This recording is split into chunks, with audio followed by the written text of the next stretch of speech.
I want my screen to be as clean as possible when I record a video. I want to hide everything that doesn't provide immediate value to the viewer.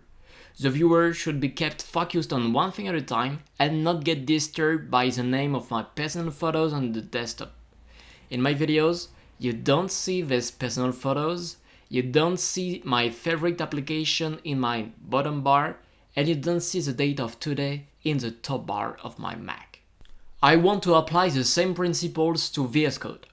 When I show my VS Code application to others, I want to hide every URL detail I can. I want to hide the editor tabs with each open file. I want to hide the breadcrumb, the activity bar with all these icons, the status bar. I want to disable some extensions. I use Grammarly, it's really great when I develop, but I don't want Grammarly to run when I screencast. In your case, you may use GitHub Copilot or other AI tools. I think you want to disable them because they might spoil your viewers. You start typing some code and then GitHub Copilot autocompletes it and then viewer is spoiled. Not great. I want to enable word wrapping because I don't want people to see me scrolling all these long lines. I want the code to fit in the screen. And another thing I want is to move the file tree to the left because I like putting my face at the bottom right corner when I screencast.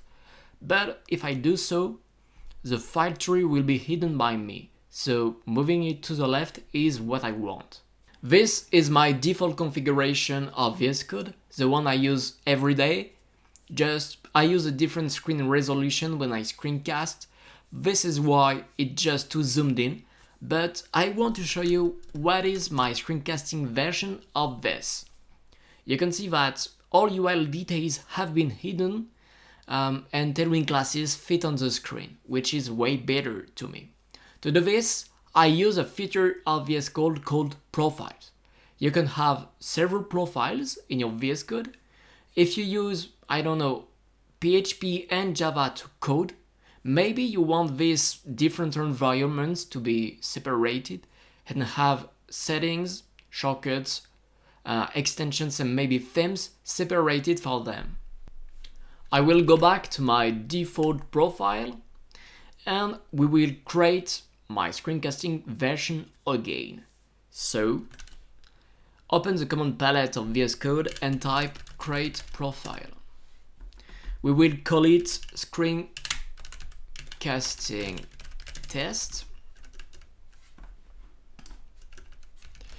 We will copy the values from the default profile and we want to apply settings, extensions, but the others we don't want.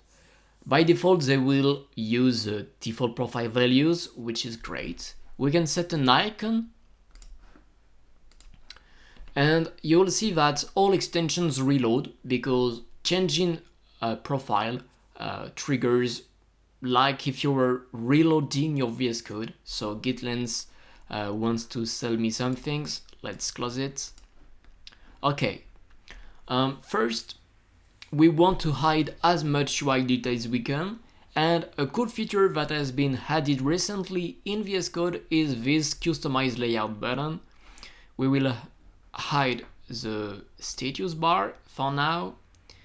And we will put the primary sidebar to the left because it will be easier to me to then put my face at the bottom right corner. I want to disable the Grammarly extension. I click on it, disable, we need to reload, and then if we go back to a markdown file, we shouldn't see anymore the recommendations of Grammarly, which is what we want. Now we can hide the activity bar from there to create, and we want to hide the editor tabs, which we can do by running command create, and we want to activate word wrap. We go to the settings, we activate word wrap there, And if we go back to the code, it's activated. Another thing we want to do is to change the zoom. Personally, I feel that it's too zoomed in. I want it less. So instead of 3, we'll use 2. And I think it's way better. Please turn setting synchronization on in VS Code. It will save your settings in the cloud, and you will be able to access your settings from multiple devices. To do so, open the command palette and type settings sync. If you haven't already turned that on, you would be able to click on turn on.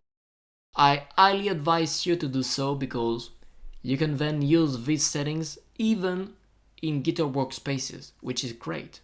You could use your screencasting profile in GitHub Workspaces, on your phone maybe. If you do so, please tell me, I'm curious. But yes, definitely possible. Thanks for watching. I hope you like this video about my workflow to screencast. And if you want more content like this, please subscribe to my YouTube channel. Thanks.